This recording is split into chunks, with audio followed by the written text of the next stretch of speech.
You can hear me, right? You said hello? Yeah, I can hear you. Okay, cool. All right. We back, baby. Week 2.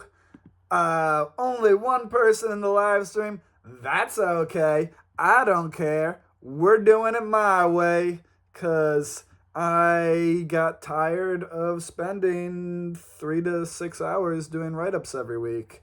And this takes about 15 to 20 minutes.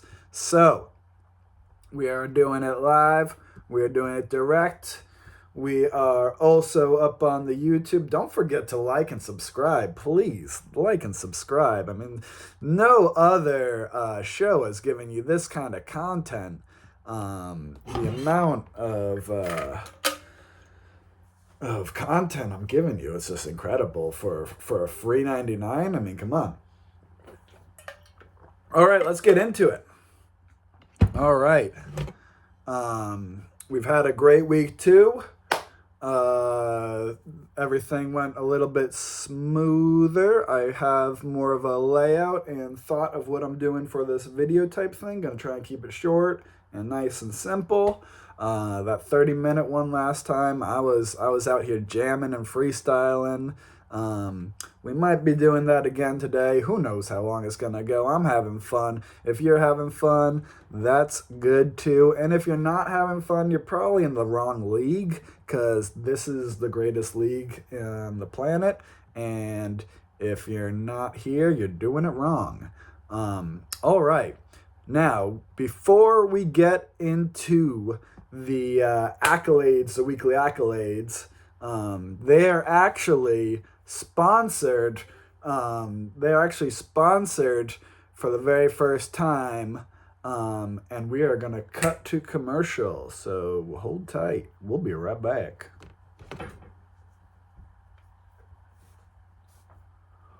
Hola, wey. Do you gusta muscles? Do you wanna be big and strong like Devin and Gabe? Well, come on down to Devin and Gabe's gym. It is the best gymnasium in all of Mexico. It is fantastic. Are you sick and tired of waiting for machines that never get wiped down? Don't worry. At Devin and Gabe's gym, there are no machines. We have a yoga mat and a pull-up bar and a weight of unknown weight that was clearly welded by Gabe or someone else. It's fantastic. Come on down to Devin and Gabe's gym, located conveniently in Guadalajara, Mexico.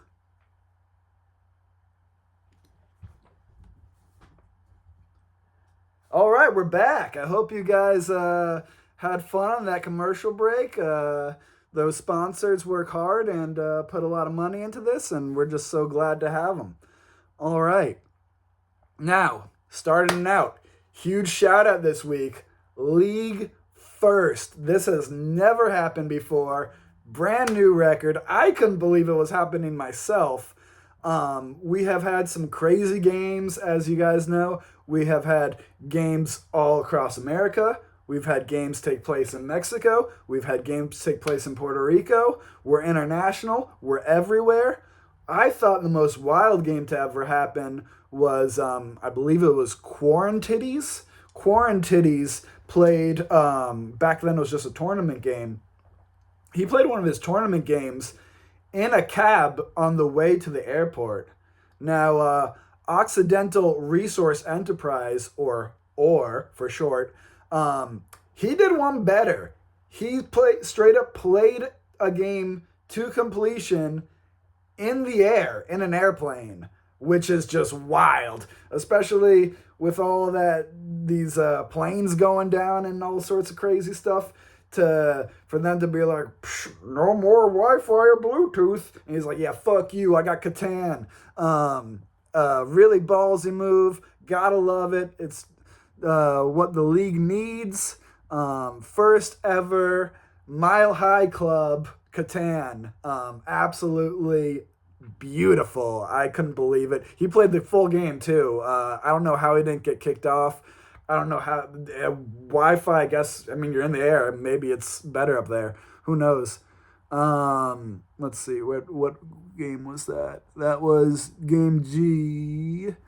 Where did Occidental? So Occidental came in third place on that, which is, I mean, not the worst being in the air, but he got 8 points. So 8 points in the air, with people bumping your elbow, the cart lady walking down, asking people for drinks. That's just unbelievable. Huge shout out to Occidental Resource Enterprise, or playing the full game on a plane.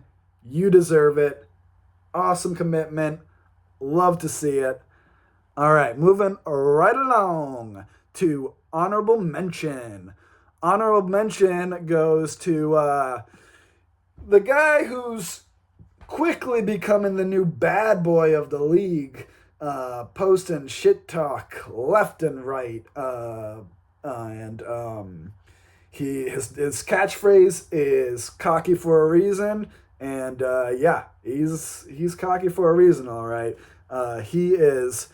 Honorable mention goes to All Bricked Up. All Bricked Up has won 2 games in a row now. The only settler in the league out of 35 people to win 2 games back to back. The only settler left at a shot of having a perfect season, which is something to say that it is only week 2 and he's the only person left who can get that record. So extremely hard to do. Extremely impressive to get 2 wins right off the bat, especially after a 2-year hiatus. All right. Now, moving along to who to watch. Well, you guys are probably not happy about this one, but All Bricked Up is going to take it again. He took it last week. He takes it this week. He's the only person, the only settler here who's getting win after win. 30 points on the leaderboard, just like that. Skyrocketed to the top, cemented in. If you're going to watch somebody, it's got to be All Bricked Up. He's going loco this year in the league. All right, moving on to fastest game of the week. Which settler won his game the fastest? Of course, that was the Grand Champion of Sheep, our reigning Grand Champion, who showed us all this week what that means and what his true potential is.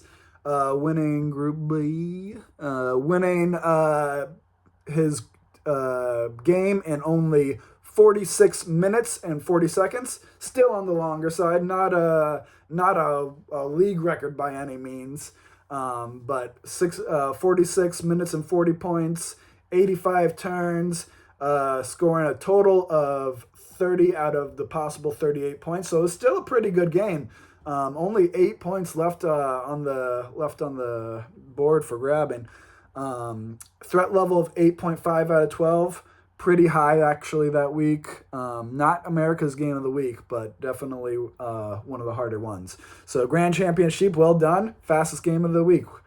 Going along to Game of the Week. All right. The game of the week, as we all know, it's not America's game of the week. America's game of the week is the game with the highest threat level, of course, as you all know.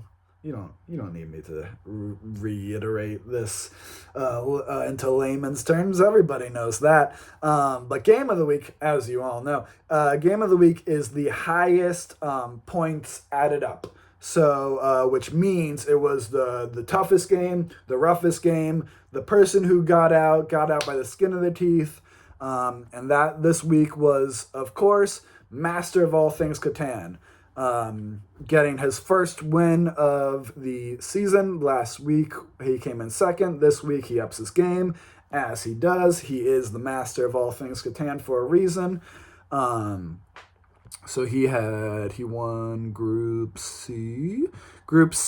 So that was actually America's game of the week. So ridiculously impressive to win not only America's game of the week, but the game of the week, where he had the strongest, highest hitters who all had brought out their A game. It was an 11 out of 12 threat level, only 1 point off from being threat level midnight. So that's real impressive. And this game came to 30 out of 38 as well, but it got Game of the Week, of course, because of that threat level ranking of being America's Game of the Week. At a full hour and 6 minutes and 3 seconds with 78 turns, Master of All Things Catan cements his name back into it early on in season 5, showing us what he can do. All right, now moving along to Player Hater of the Week. Everybody's favorite weekly accolade. Everybody's trying to get in on this. I even just recently, not too long ago, I saw Master of All Things Catan throwing some trash talk in his group, and that is unseen. The Master of All Things Catan is always a humble, silent, very respectable player. This is one of the first times I've seen him throw some insults at people, so very excited for that. But the Player Hater of the Week officially this week too goes to, I mean, you're going to hate me again, but he was everywhere. He was in his group chat talking shit. Then he won his game, brought it out to the main group, started talking shit. So all bricked up once again. This is his third accolade of the week he's won. Absolutely unbelievable. He is taking the league by storm. All the kids are freaking out. They're getting all bricked up tattoos. It's wild. So he was out there tossing some shit talk in his personal group, and then on the main group for everyone to see. He was talking about all sorts of shit. Let's see if we can pull out some of his quotes here.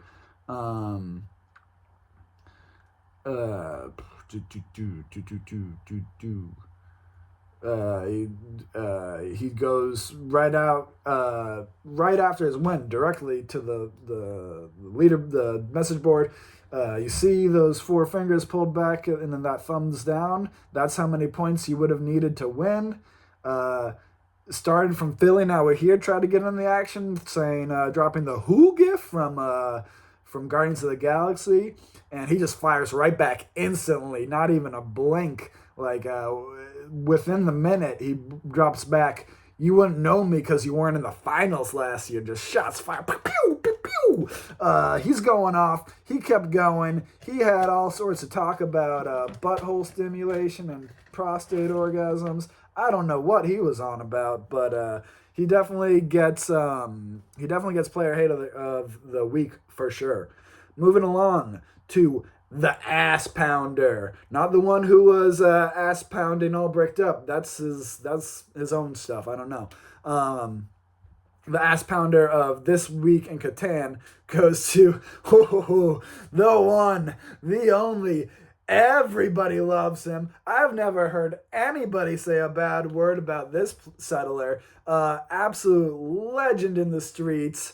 Goop vibes only. He is my personal favorite settler out there, and he is amazing. He ass pounded as always, bringing an ass pounding swiftly to Group H. In nice 51 minute. Yeah, Goop vibes only. He dragged that ass pounding out and ripped it apart with a 26 out of 38 points total. Much lower than any other score combined this week. Now I know what you're saying. Oh, Commissioner Cooper Gooberson, he's got a threat level of 6.5 out of 12. That was baby shit. Anybody could have done that. Well, let's see you do it. All right. Goop vibes only. He brought in the ass pounding just like he always does. All right. Moving along. That is the accolades of the week. Now we have to get to the shameful talk. Nobody likes to hear about this bad news. That's right, the bots. Those shameful bots. This week we had 4 settlers using bots. That is twice the amount of last week. To go week to week and double your bot usage, that is just nasty. So right now, please bring out your shame bells as I read off the names of these shameful settlers who decided to use a bot instead of their own fingers and brains. So first on the list, we have Sheepopoly. He seemed to have an excuse, not a good one, saying, I got the time zones mixed up. Okay. Next, we have Downtown Julia Brown. I believe she had a legit excuse. She was working. The Villager, he was also working. So, not what we'd love to see, but it is a respectable way to use a bot. So, that's all right with us. Now, moving along to our 4th bot user, Go Hard or Mofongo Home. This is your 2nd bot in 2 weeks. You have yet to play a game, girl. And that is just downright shameful. Both times there was no excuse or no message that she was going to miss the game. So you got to get your stuff together. You got to be here for the games. You already used your full bot use. So this one, I mean, sure, your bot was the only one to win the game, which is pretty incredible, but you already used that first bot, so you got none of the bonus points. You left that game with 10 points. Now, if you use the bot one more time, you're gonna get a negative point deduction as well as that bonus point reduction. So if your bot wins again, sure, your bot wins, but now it's only getting 9 points. So you really want to play. Go Hard or Mofongo Home. I'm looking at you. Be better and show up because we want to play with you. And it's not fun when you're not there. So come on down. All right. Before we move on to the rest of the show, we have one more commercial break. So we'll be right back.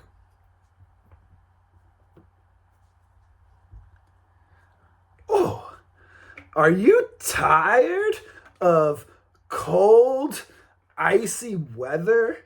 Don't you just yearn for tropical white sandy beaches and beautiful palm trees? Well, look no further. Come to Villa Ventosa, Rincon's premier luxury Airbnb. You can get it all there. Iguana soup, maybe. Some tasty waves, and you can even get drunk. It sounds like a good time. So come on down to Villa Ventosa. When you're here, you're in Puerto Rico.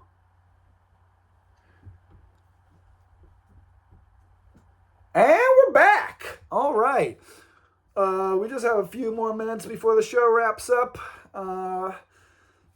Trying to keep it less than 30 minutes because people seem to don't have 30 minutes in their day. I don't know. I feel like that's a lie because I see all y'all watching your Netflix. Those are 30-minute shows. This show's way better than any show you're going to find on Netflix. Anyway, sorry. All right. So, please, PSA to everybody, please be better about game scheduling. We will have far less bot usage if we all schedule our games and are on top of them.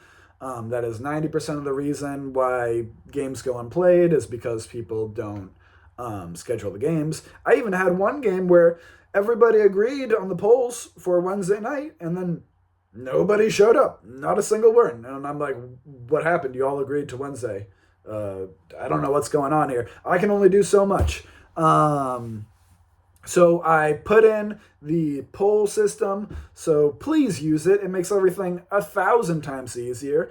And it's actually kind of a bitch for me to set up on 9 groups in a row. So please use it. I see a lot of people I post a poll and they ignore it and they just say what dates they can do. It's like, just post it on the poll. You'll all see it there. And then, oh, look, all 4 of us can do Thursday instead of having to read, oh, well, I have work on this night. I have school on this night. I'm flying on this day. Just hit the poll button, and then you'll see, okay, 4 of us can play on Friday.